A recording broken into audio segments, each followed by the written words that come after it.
Walang titingin dito. Good afternoon sa bawat isa sa inyo. Ako nga pala si Teacher May. Nagpaalam kami sa principal para magbigay sa inyo ng libreng aklat. Yan. Pero, explain namin para ba saan itong mga aklat na ibibigay namin sa inyo. So, kayo ba nakakita na kayo ng aklat na walang sulat? Sumagot ah. Hindi, wala pa kayo nakita. Alam niyo ba, meron ako dito dala na walang aklat na walang sulat. Pero napakaganda ng kwento na to na hamo sa Bible. So, alam niyo ba kung ano yung Bible? Ano yung Ito ay Bible? salita ng Diyos. Ibig sabihin, ito ay totoo. Kasi nagmula sa Biblia. So, pag nagbabasa kayo ng aklat, saan kayo nagsisimula mga bata? Sa umpisa ba o sa likuran? Sa umpisa. Pero ito, kakaiba. Kasi dito mag-start yung magandang kwento sa likuran. So, anong kulay ito sa palagay niyo? Yellow ba ito? Yes! Pero, pag to be specific, ito ay kulay ginto. Yan, di ba? Balitok. So, ito, pag nakikita ko ito, naaalala ko yung sabi sa Bible. Kasi sabi sa Bible, doon, may isang lugar na kapag pumunta ka, ang daanan doon ay hindi simento, hindi rin lupa. Alam niyo ba kung ano yung dadaanan mo? Purong ginto. Napakaganda, no? Kumikinang. Saan kaya yun? Sa palagay nyo? Saang lugar yun? Ginto, balitok, alam niyo? Alam niyo ba? Ipag naama ang daga, balito, oh. Saan kaya yun? Sabi sa Biblia, doon yun sa langit. Wow, napakaganda Sa pala langit. Sa langit, ano? Sino nakatira sa langit kaya? Ni Apo Diyos, tama. Ang Diyos ang nakatira sa langit. At ang Diyos na nakatira sa langit, siya yung gumawa ng lahat ng bagay dito sa mundo. Sige, ano kaya yung mga nakikita natin sa paligid na ginawa ng Diyos? Mga? Mundo, oo, buong mundo ginawa ng Diyos. Ano pa? Ano pa yung mga ginawa ng Diyos? Siya ba yung gumawa ng mga puno? Yes! Ano pa? Yung mga halaman, siya rin ba yung gumawa? Yes! Tsaka yung sun, moon, at tsaka stars. Kapag kagabi, di ba nakikita natin, lahat ng nakikita natin ay ginawa ng Diyos. Pero, mayroong isa, napaka-special. Alam niyo ba kung ano yung special na ginawa ng Diyos? Sino? Ano kaya yun? Ikaw! Sabihin mo nga, siya! Yan, ikaw yung pinaka-special na ginawa ng Diyos. Pinag-isipan niya kung ano yung magiging mga mata mo. Alam niya kung ilan yung hibla ng buhok mo. Ikaw ba, alam mo? Hindi! Pero ang Diyos, alam niya. Pero mo yun, ang dami natin dito, pero alam niya. Kasi ang Diyos ay matalino. He is all-knowing God. Saan siya nakatira? At ang nakatira sa langit na Diyos ay ayatin ka. Oh, mayat no? Oh, sabihin nga natin, mahal ako ng Diyos. Ikaw at ako ay mahal ng Diyos. Naniniwala ba kayo? Mahal kayo ng Diyos. Oh, ang Diyos, dahil mahal ka niya, binigyan ka ng magulang. Binigyan ka ng eskwelahan na pwedeng mag-aral ka. Pati teacher, binigyan ka rin, di ba? Kasi mahal ka ng Diyos. At special ka sa Kanya. At ang Diyos na nagmamahal sa'yo ay isa rin Diyos na banal. Ibig sabihin, walang kasalanan, perfect. Saan siya nakatira? Sa langit. Pero mayroong isang bagay na hindi pwede sa langit, mga bata.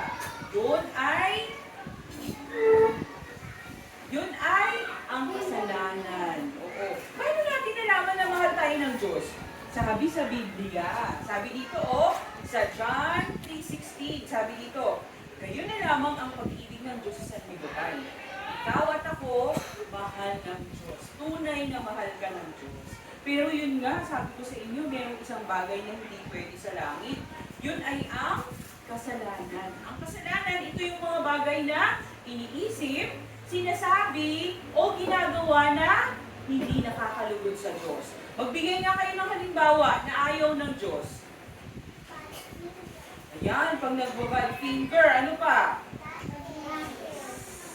Oy, bad words. Lahat ng ayaw ng Diyos, yun ay kasalanan.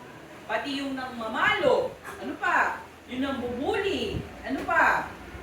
Yung kumukuha ng hindi sa'yo. Kayo ba, may nagturo ba sa inyo na magsinungaling? Bakit natin nagagawa yun? Kasi sabi ng Bible sa Romans 3:23, ang sabi dito, ipinanganak tayo na mayroong kasalanan. So bad news yun, no? Nung pinanganak tayo, meron na tayong kasalanan. Kaya kahit na tayo ay hindi, walang magturo sa atin ng bad words, magsabi ng bad words, nagagawa natin yun. Kasi kusa natin nagagawa yun dahil ikas sa atin ang kasalanan. At merong parusa yung kasalanan, mga bata. Ito yung maghihiwalay ka sa Diyos. Hindi mo na makikita ang Diyos kahit na kailan. Pero, ayaw ng Diyos na mahiwalay ka sa Kanya. Alam niyo ba kung bakit? Kasi mahal ka ng Diyos. Kaya anong ginawa niya?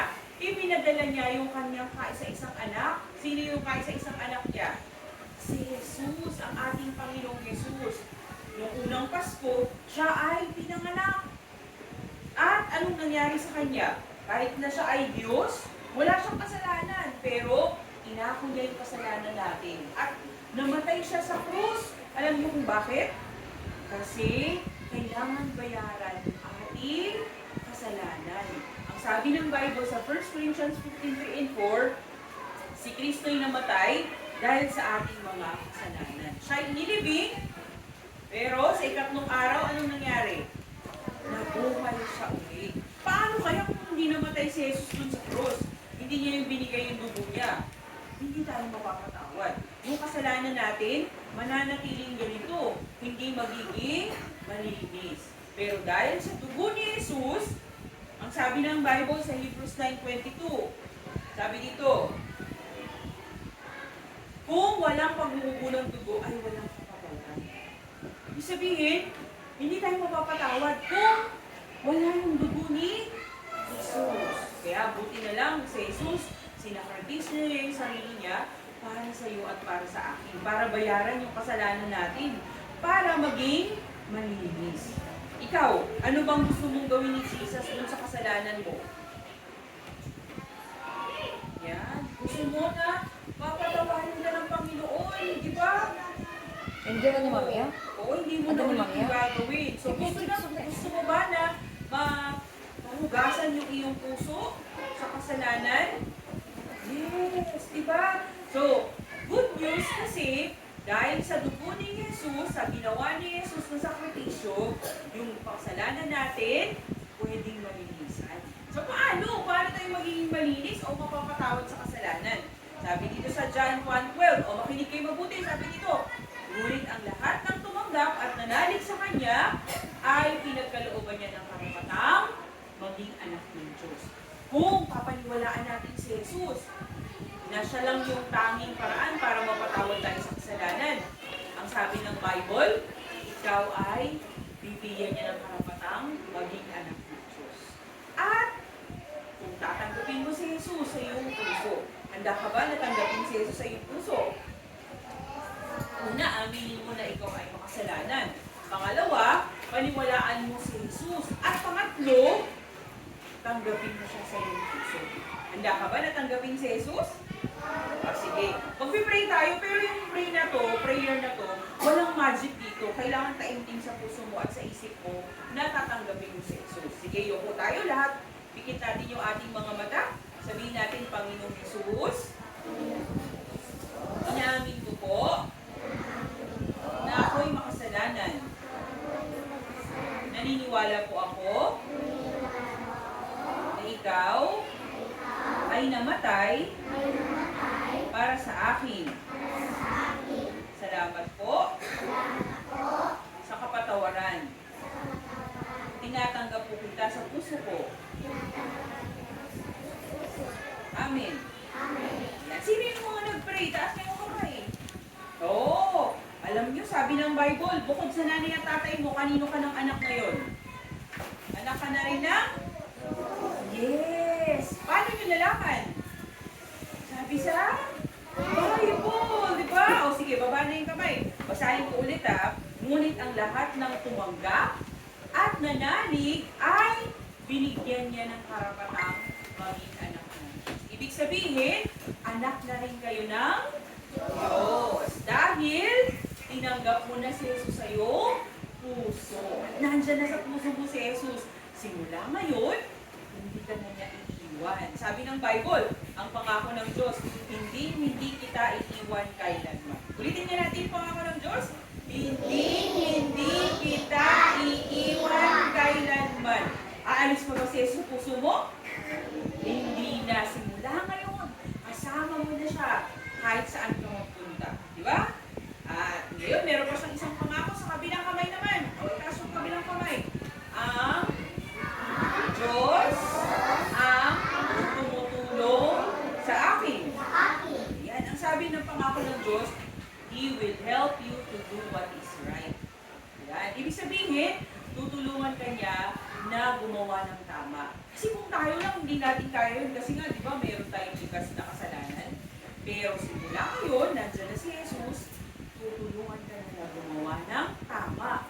Tutulungan ka niya na gumawa ng yes, to do what is right. And ngayon, nais ng Diyos na maalala mo yung pangako ng Diyos. Ulitin nga natin ulit sa kabilang kamay. Hindi kita iiwan kailanman. Kabila naman, ang Diyos ang tumutulong sa akin. Yan yung mga pangako ng Diyos. Kung malungkot ka, alalahanin mo yung pangako ng Panginoon. It will remind you that God is in your heart. At hindi ka niya iiwan. Paano kapag nagsinungaling ka, anak ka pa rin ba ng Diyos? E di kapag nagsinungaling ka, hindi ka na rin anak ng nanay mo. Ganun ba yun? Hindi, anak pa rin ng nanay mo, di ba? Anong gagawin mo para okay ulit na kayo ng nanay mo? Magsusorry, tama. Alam niyo ba, hindi ibig sabihin na nandyan na si Jesus sa puso natin, hindi na tayo magkakaroon ng kasalanan. Magkakaroon pa rin tayo ng kasalanan. Pero, ang pangako ng Diyos, dito sa 1 John 1:9, if we confess our sins, He is faithful to forgive us. Ibig sabihin nito, papatawarin tayo ng Diyos, lilinisin niya yung ating kasalanan. So, you agree with God na ito ay kasalanan. You thank God kasi pinatawad ka na ng Diyos. At tulungan ka ng Diyos. Manghingi ka ng tulong. Lord, tulungan mo ko, hindi na gagawin ulit yung mangupit ng pera kay mama ko. Diba? So, nais ng Diyos na malaman mo na ikaw pa rin ay anak ng Diyos kahit na magsinungaling ka pa. Ngayong anak ka na ng Diyos, anong kulay ito? Last. Kulay green. Ano kaya yung nakikita natin na green dyan sa labas? Mga puno at saka mga leaf, mga halaman. Diba? Biruin mo yun. So, ano ang nais ng Diyos? At tulad ng mga halaman, lumalaki, dumadami. Gusto rin ng Diyos, dumami rin yung alam mo patungkol sa Kanya. So, paano dadami yung alam tungkol, yung alam natin patungkol sa Kanya? So, una, kalooban ba ito ng Diyos? Yes, sabi sa 2 Peter 3:18, grow in grace in the knowledge of our Lord. Sabi dito sa Biblia, nais ng Diyos dumami yung alam natin patungkol sa Kanya. Makilala mo pa siya ng Diyos. So, paano mo siya makikilala? Tuwing linggo, saan kayo pupunta? Ayan, mapan kayo dyan kapilya. Kasi, sa kapilya, tinuturo yung salita ng Diyos. Ayan. And then, ano pa? Ikaw din ay manalangin. Kausapin mo ang Diyos. Nagpipray ba kayo? Ayan. Kausapin niyo ang Diyos kahit na nasaan ka, kahit na anong oras, pwede mong kausapin ang Diyos. At gusto ng Diyos na hindi ka lang manalangin, kundi, ayan, magbasa ka rin ng salita niya. Itong mga ibibigay ko na libro, ito ay hango ito sa salita ng Diyos, mga bata. So, ito ay basahin ninyo at makikilala niyo pa ng lubos ng Diyos. So, kung meron kayong mga Biblia, pwede nyo rin basahin. pwede kayo magsimula sa aklat ng Marcos.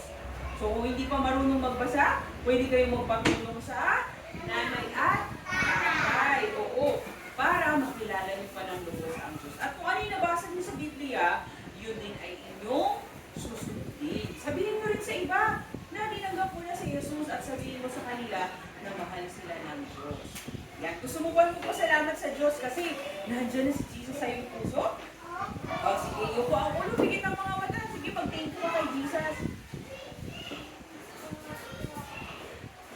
Amen. O, sige, ako naman yung mag-pray sa inyo na pagpalain kayo ng Diyos. Sige, yuko ang ulo, pigit ang mga mata.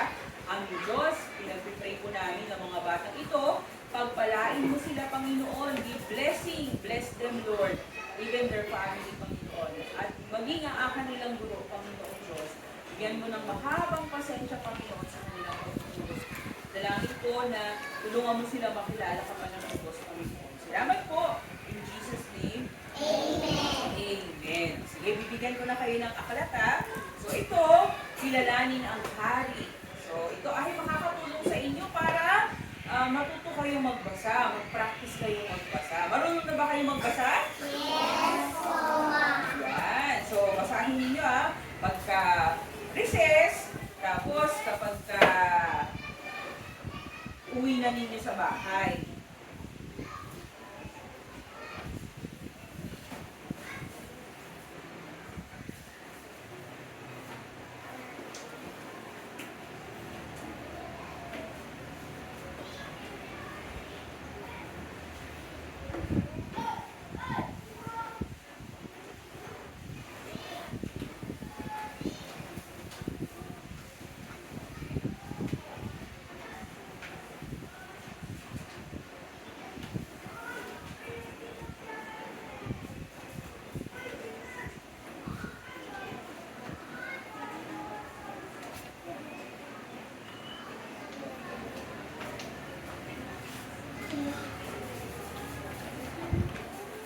Mabay absent po. Tayo hindi po si absent ni Nila Paulinya. May isa lang. Ay, sige. Taga saan po kayo? Ay, ma'am, dyan po kami nakatira sa dyan